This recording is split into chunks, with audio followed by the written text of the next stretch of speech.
What is the first memory you can remember having?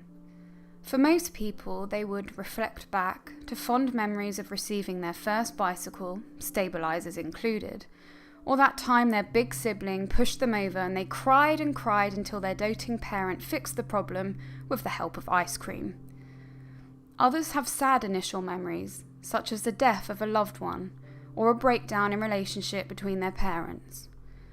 On the odd occasion, however, some people's memories stretch so far back they venture beyond this life and into their previous existence. Memories of being a non-physical being, observing this earth with profound wisdom, knowledge, and knowing, fully aware of the plan, fully aware of the role they are to play within that plan. I'm JJ, and I present to you 6 true accounts of pre-birth and heaven memories.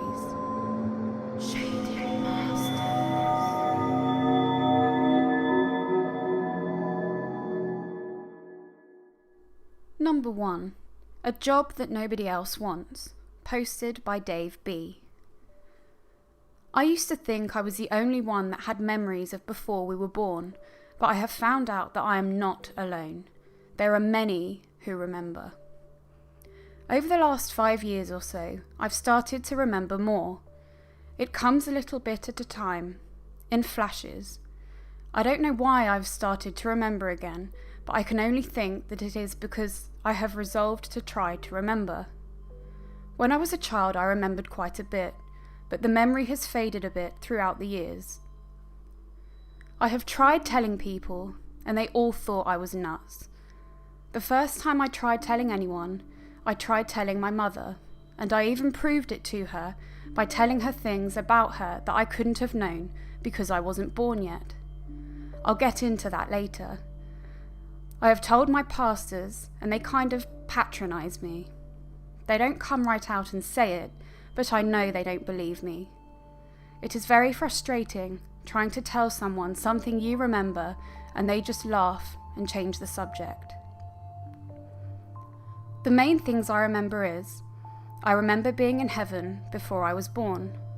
I remember playing with others. I remember that there was a group of us that were together. I would say maybe 5 or 6 of us. There were many more, but in my group there was about 5 to 6. I remember being able to fly, but it wasn't actually flying.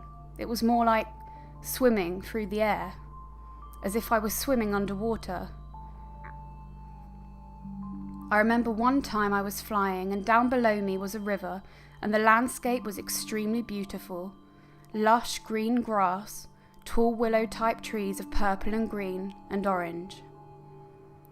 There was a long line of people on the right side of the river that was leading up to a grassy hill.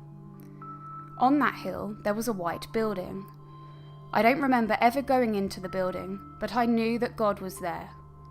I never spoke to any of the people in line that I can remember. Now my memory switches to being back with my group. Keep in mind I had many friends there. We all knew each other, but we mainly stayed in our groups from what I can recall. But I did have friends who were not in my group. Now the sad thing about this is I remember Jesus coming to us and said, "Come here, my children. I have a wonderful plan, and it is your turn to become part of it." What the plan was? I have no clue. I don't remember it.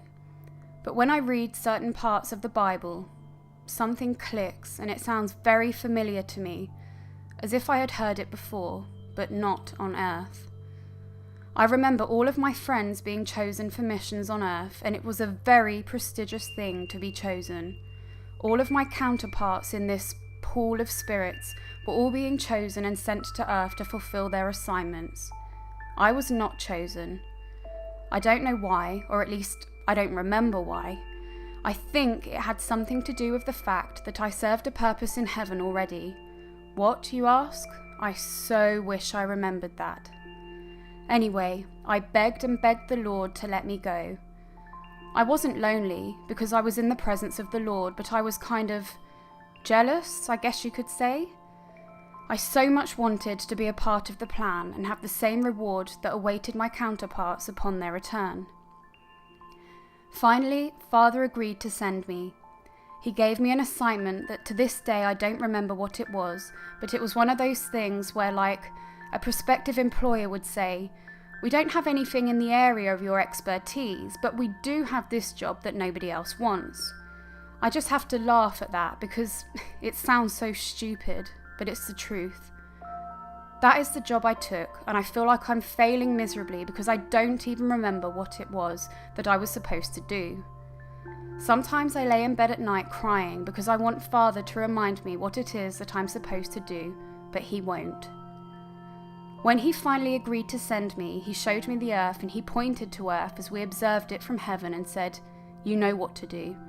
I said, "Yes, Lord." He then said, "Go."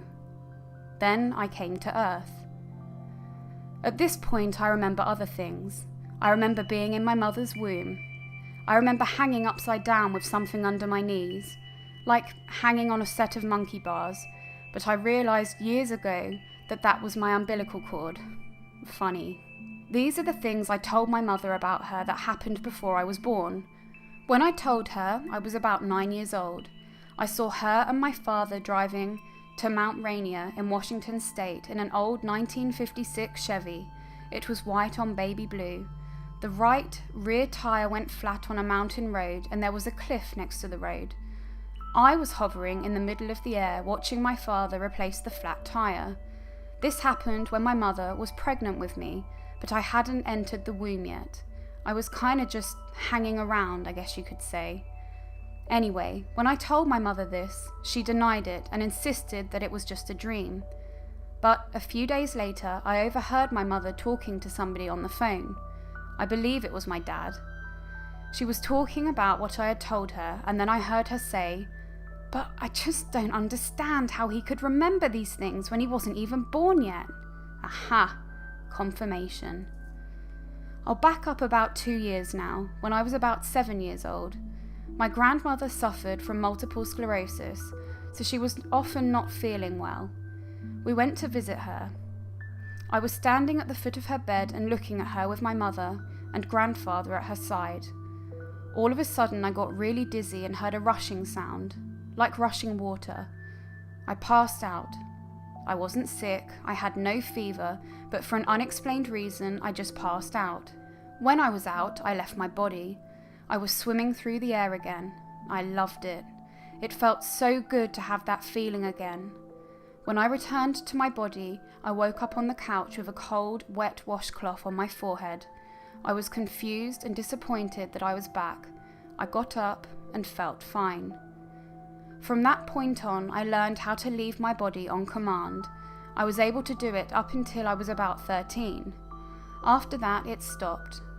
There are other experiences I've had after that are called a hypnagogic reverie, or night terrors, or sleep paralysis. You know, you're about to fall asleep.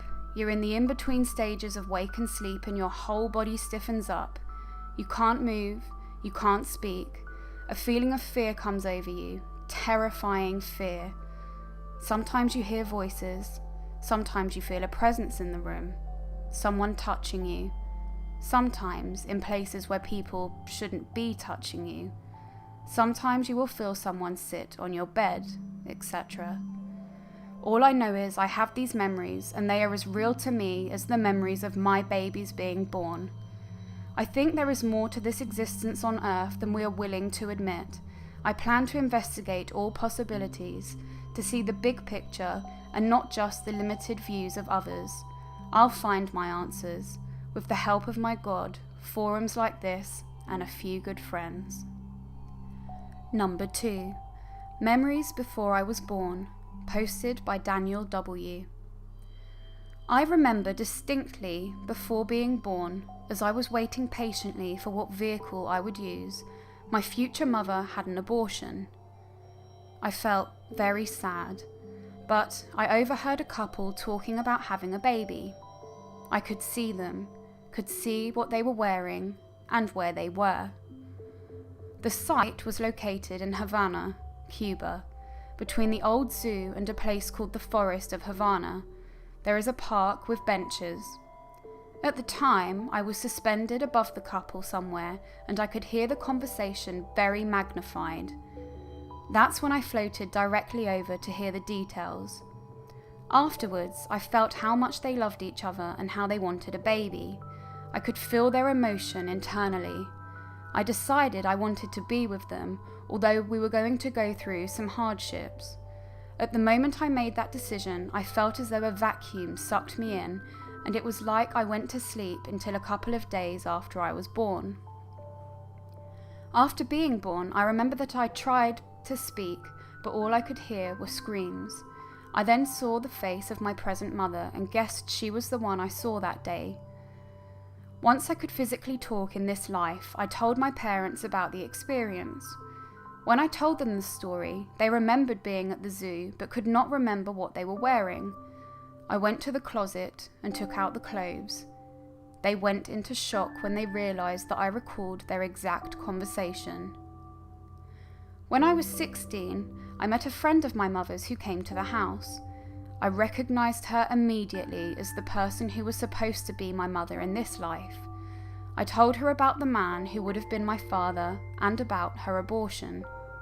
She couldn't believe it, but because there were so many details, there was not a doubt in my mind. We remained friends, and her daughter from a later marriage went on to call me her brother. Actually, I consider myself very lucky to have a relationship with both my actual mother and the previous one. The reason for this experience and being able to prove it to witnesses is to demonstrate to the world that life goes on regardless of bodily death. Number 3.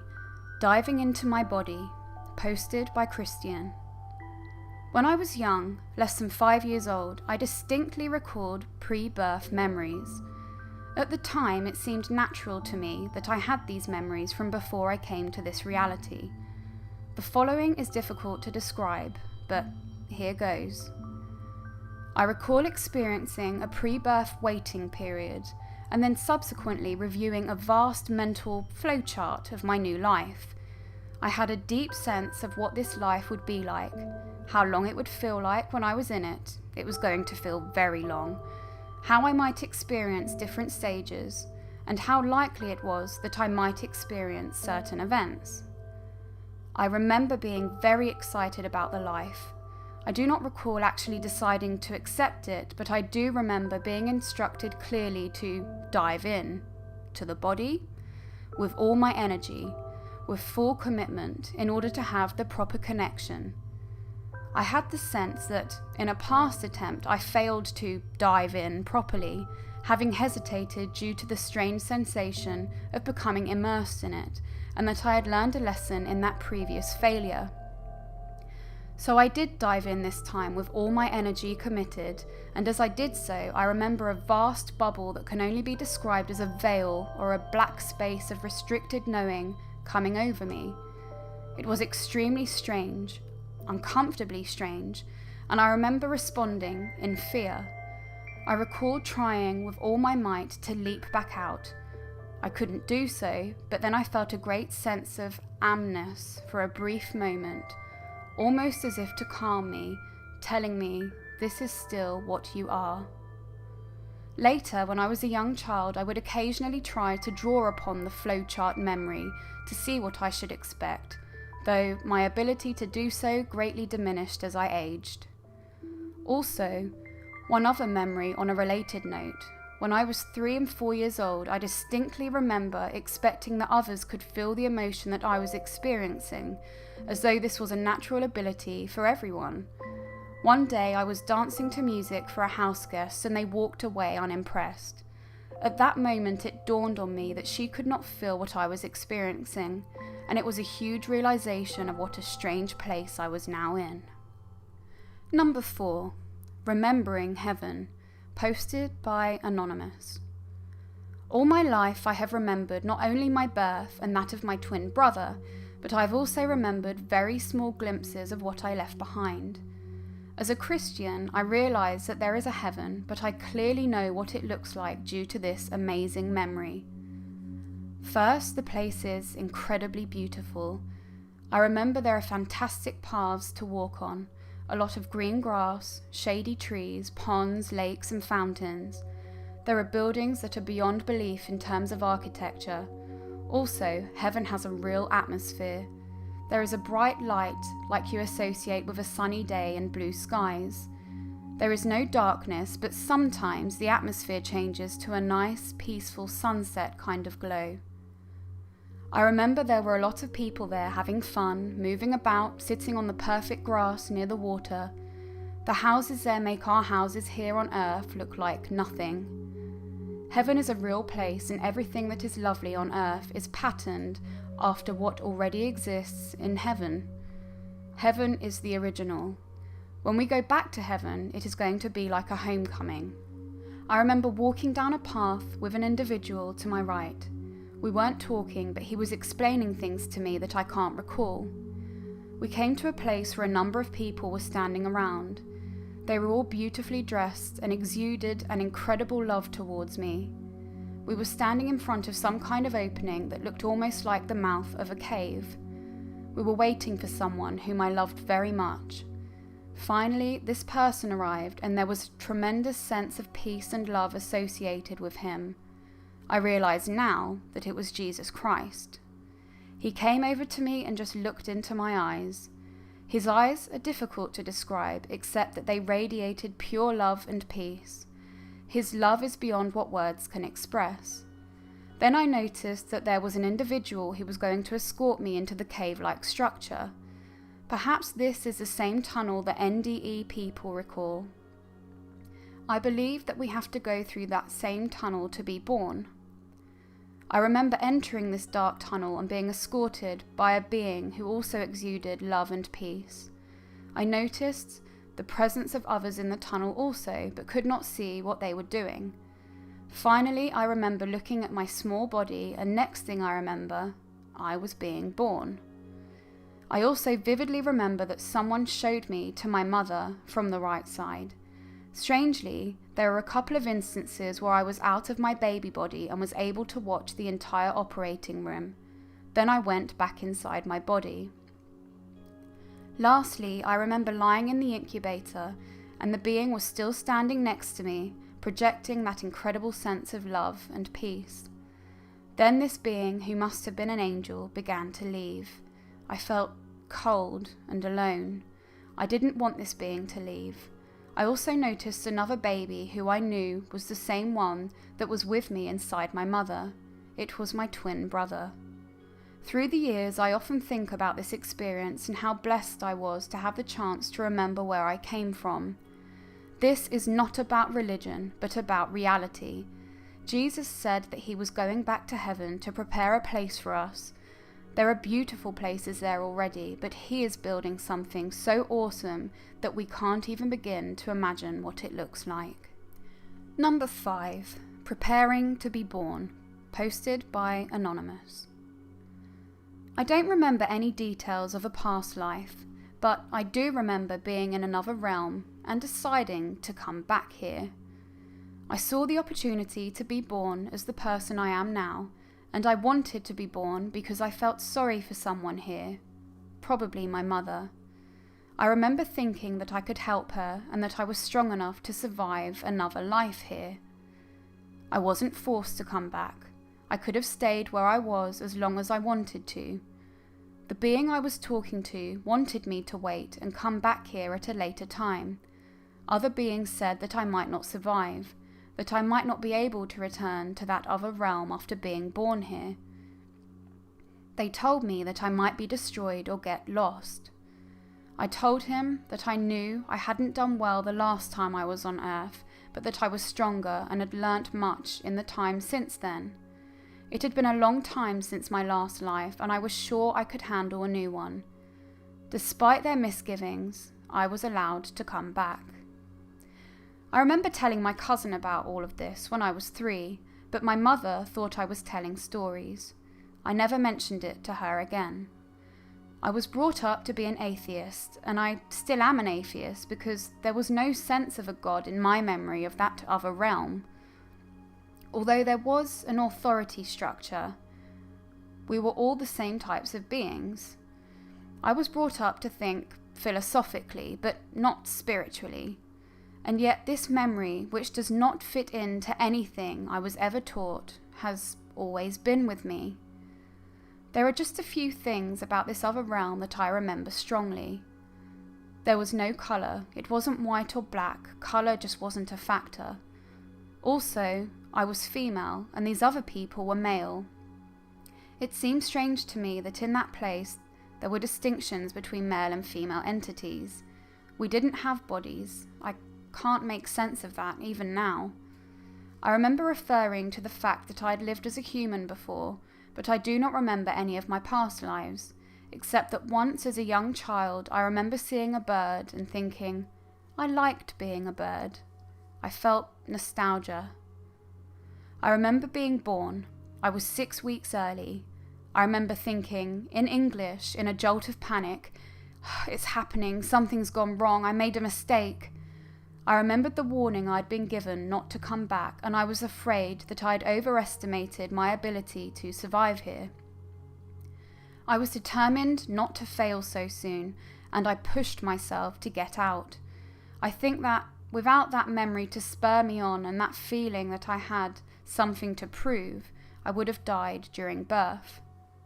I have other memories from when I was a young baby of being so small that all I could do was cry for my mother to come and change me or be with me. I remember thinking, where's that lady? I want that lady to come. I like her. I have memories of playing with my activity centre, of stretching, crawling, and posing for photos as a baby, of people talking to me in baby talk, of my first birthday party, which was held when I was only 10 months old, of my mother choosing baby food. I really wanted the red jar, but she almost always bought the dark one. Of toddling around when I was only just able to walk, and of my parents arguing when they were going through their divorce when I was 2 years old. No one else I know has memories from that far back in their lives. I can only explain it to myself by thinking that I am an old soul in a young body. Number 6. From Death to Heaven to Life. Posted by Kendall. To tell my pre-birth experience from the beginning, I have to begin with my death. I was lying on a bed in a bluish room with my husband next to me. Every breath I took was sharp and painful. I had been expecting to die long hours before, and when the horrible sound of my gasping finally stopped, I was relieved. Then, without much thought, I was moving upward. The next thing I was aware of was standing in a great white place. There was a circular balcony above me, and beings made of light were clapping. It seemed strange to me, but I knew somehow that they were applauding my now finished life. Along with the group above my head, there was a line of beings in front of me, all of them made of light, which made their faces hard to distinguish. Still, I knew that I recognized some of them. The clapping stopped very suddenly. One of the beings, a blue one, walked up to me. I had so many questions. Is this heaven? Who are these people? What happens now? He told me to wait for the answers, and then he reached out toward my chest. I saw that it was transparent, and there was a blackness in the lungs where the cancer had been. It was still painful, even then, but without much effort he dispelled the blackness, and I felt my whole being regain complete health. Then he touched the right side of my face, and suddenly I remembered everything. That I was a light being, so to speak, and that my life on earth was not my real life. Rather, this place was my home. It was overwhelmingly familiar. I spent the next few days wandering around heaven, repeatedly exclaiming, "Oh yeah, that's right." It must have been annoying, but it was difficult not to react.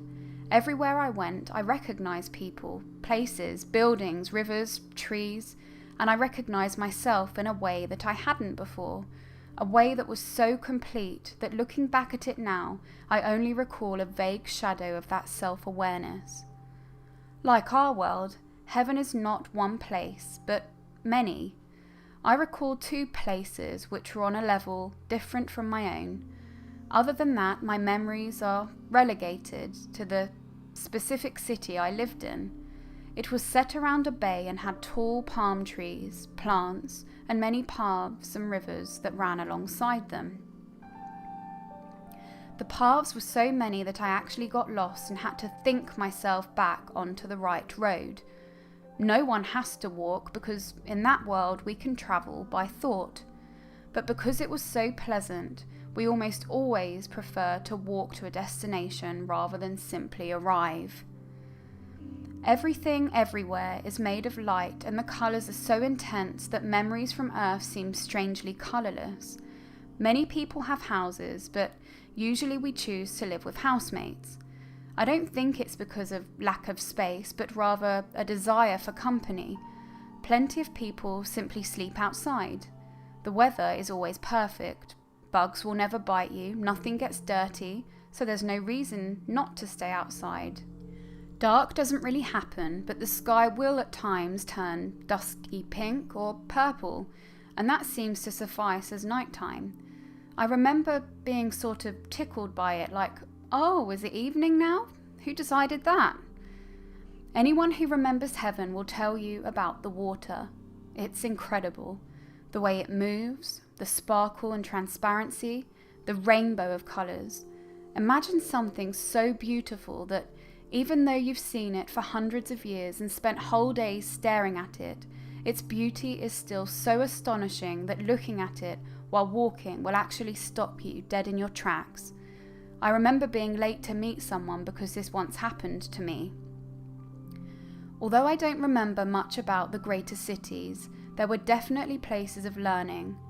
There were moving stairs, somewhat like escalators with nothing supporting them underneath, that would take me to places on higher levels. But whenever I try to recall what I saw when I got to the top, my mind goes blank. I figure it was probably a bigger city, somewhere people go to complete tasks or learn things, because I wasn't allowed to go without a guide accompanying me. I once went there long ago to learn the violin. Before this life, I asked if I could return to the music room to learn more. They said I didn't need any new lessons, but I'm taking up the violin again in the hopes that the next time around I can somehow convince them to let me into that dang music room again. I think this kind of training explains why some people are born with innate talent. The ability to sing, dance, write, paint, or act extremely well from a very young age, because they took lessons in spirit long before they arrived here. A little while after I died, my life was prepared for me to review. I was brought to a kind of library where people sat reading, which surprised me at the time. I thought that reading a book was a little bit antiquated for heaven, but I guess I was wrong. They put me in front of a projection screen on which clips of my life in 3D were shown. My life movie was paused at key points. These were important lessons I had learned, or times when my integrity was tested, and the guide would discuss them with me. Sometimes the film flickered into black and white. I remember being so excited about reviewing my life that I hounded the worker in charge of it every day, asking when the film would be ready. He finally told me to stop asking, that he would let me know. At some point, I had to pick my next life.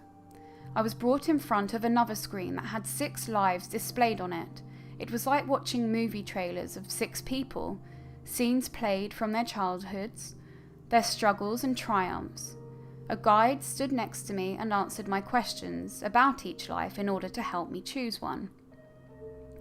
I remember narrowing it down to a life as a rich blonde girl, a middle-class brunette, a cheerful blonde homosexual boy, and a dark-haired woman whose life was full of struggle.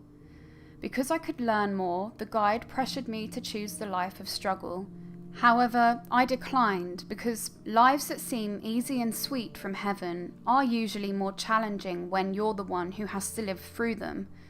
I believe there's a big reason why some people commit suicide. They overestimated how much they could handle spiritually. Eventually, I narrowed it down to the brunette and the homosexual boy. After a long debate, I chose the brunette, almost solely based on the fact that the homosexual boy's great love in life happened in his early 20s and was followed by solitude. while the female's life ended with finding a loving partner. Apparently, I like my lives to end on a good note. I was given a time limit in heaven right from the start. The days were much longer there. I had 77 of them in which to relax before I incarnated once again. I judged this to be at least 10 years on Earth because I was allowed to peek at my current mother's life as it progressed. My first view of her was when she was about 20 years old. I periodically checked up on her for the rest of my time in heaven, getting to know her before I was born as her daughter. She had me when she was 34. I actually knew her in spirit, of course, but as spirits, we're sometimes very different from our earthly selves. I was trying to become familiar with her human personality in this life, which was formed from a great deal of hardship, as I observed while there. Even though I had hand-selected my new life, I was literally counting the days until I could return to human form. It's hard to leave a comfortable home for an uncertain future, and surprisingly, that is very much emphasized in heaven. You never know what might happen on earth. There's a dark place, like a cave, where spirits go to fall toward their incarnate life.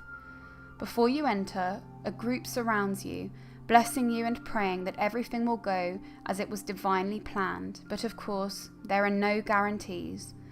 The falling itself didn't scare me. It's like going down a dark, nondescript elevator shaft with different levels flashing by. On occasion, your soul stops at some level to be tinkered with, to be adjusted to life in a physical world, or to have your memory blocked. One of these tinkerers asked me nervously if I was absolutely sure I wanted to do this, and I told him yes.